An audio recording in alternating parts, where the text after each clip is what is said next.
Hey everyone, welcome back to CryptoCache. Thanks again so much for joining me here. I hope you're having a fantastic day. Another look here at Bitcoin, seeing what's going on. Well, it is up 4% in the day. This is a very nice sign.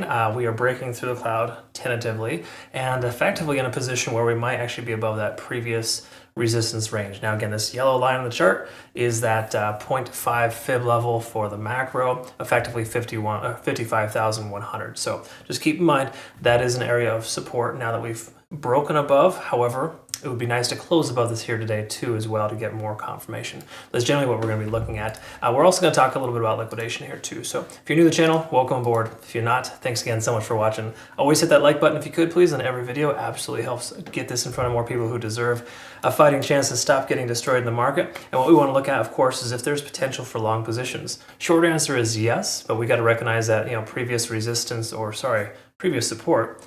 Turn resistance at 60,000 should be that new resistance for us, as well as 57 and a few other key fib levels too. So let's look at the liquidation kind of before we speculate and just talk a little bit about these levels here. We can see significant amount of liquidation. I mean, take a look at that here.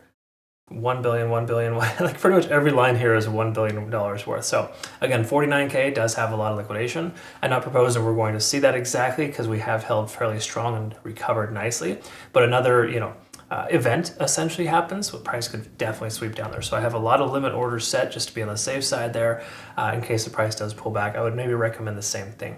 However, having said that, we take a look here at liquidation levels. 57,000 roughly, 56.5 to 57,000 is the new liquidation areas. These are some late shorts, but also some previous shorts as well, just kind of hedged right at that level. We do kind of zoom out a little bit. We can see here that there isn't a ton of liquidation. I did mention yesterday that 46,000 has a good handful, maybe about 10 to 20 billion, roughly in that range, but that looks like it's kind of going away, which implies that longs are taking profits on their lower leverage longs. Again, the further the liquidation levels are, the lower the leverage you can presume is basically happening there. So it's good to see some low leverage there for a change instead of these high leverage crazy trades. So what we want to look at here on the daily time frame, work our way down, because we've already kind of acknowledged that the macro looks still moderately decent. It's not phenomenal. It does have some momentum to the downside for obvious reasons. I mean, we've seen a significant downtrend. And just to clarify, 70,000, 1, 2, 3, 4, 5, 6, 7, 8 days ago, we saw 70,000. So we saw a 30% correction in 1 week if you kind of count the last 7 days of trading. So again, that's pretty substantial. That's going to give our moving averages and some some momentum indicators a bit of a reset there. So that's why I was talking about yesterday. Make sure you wait for the reset on some of these indicators before you consider taking a trade. Again, more long-term, not the short-term. If you're short-term trading, different story altogether, you're going to use smaller things. But the macro still factors in. We want to make sure to pay attention to that. So Ichimoku Cloud, we'll use that on the smaller time frame. Let's take a quick look at our moving averages just to clarify. They're all kind of hanging out at that 62K mark.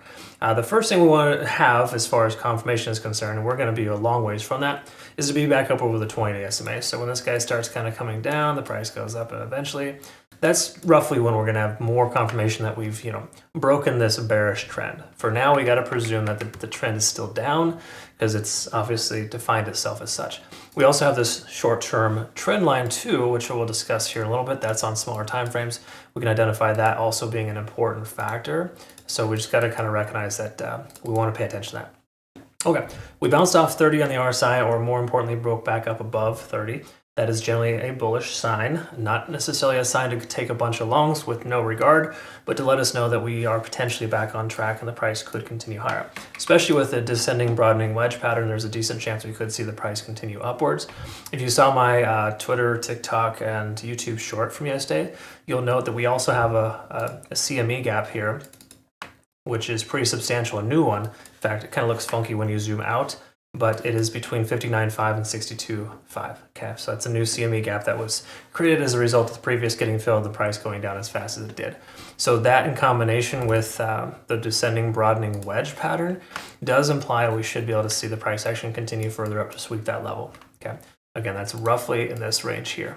All right, now this is the previous CME gap here. We can go ahead and probably remove that. I'll go ahead and add a new one as well. In fact, why don't we just go ahead and recolor this and reposition. So what we want to look at too, so 59.5 upwards of 60, 62.5. Okay, Cool, I'll update this and post it on our playout chart here, but this is going to be a resistance range, but generally speaking, this is the area of that CME gap as a rough estimate.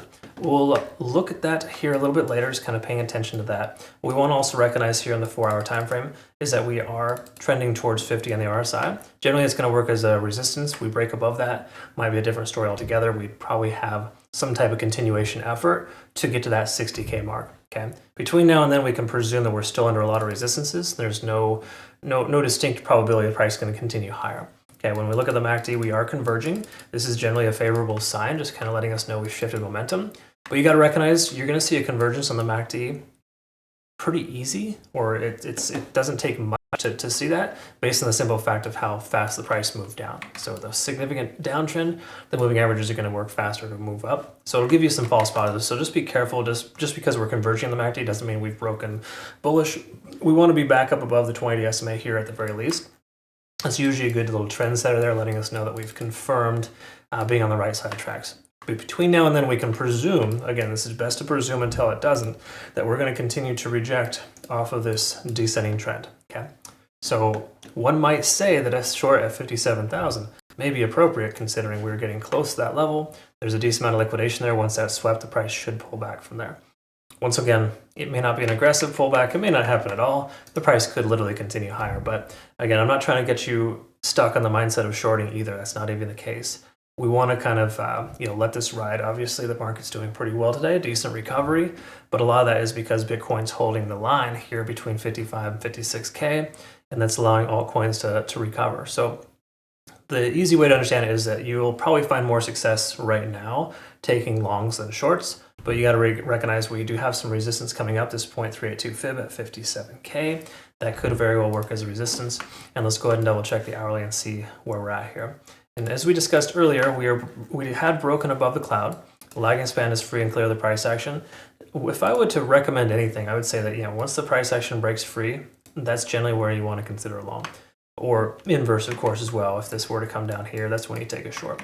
You don't always have to wait for the price to be above the cloud, but it's an extra contributing factor that's beneficial in most cases. So right now, with us being above the cloud here and kind of reaffirming that 55.5, 55,000 even, that lower support range, there's a decent chance we're going to see the price continue further up from here.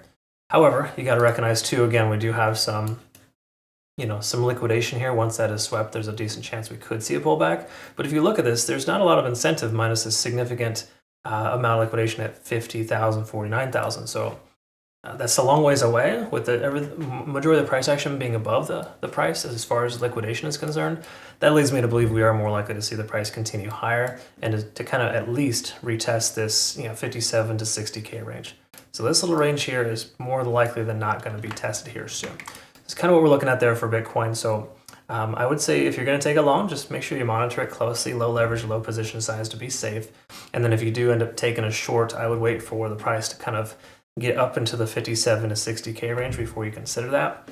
It would be safe to presume that 60K would be a solid resistance range for us, just based on previous resistances at that level and or support at that level.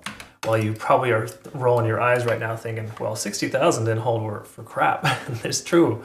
But there was a fundamental catalyst. It was a weekend. There was a lot of garbage and bad things happening at the same exact time. Okay, so compounding factors will definitely push straight through any key level support. But just know 60,000, 50,000, whatever the round number is, those are key levels in most cases. They're psychological supports or resistances.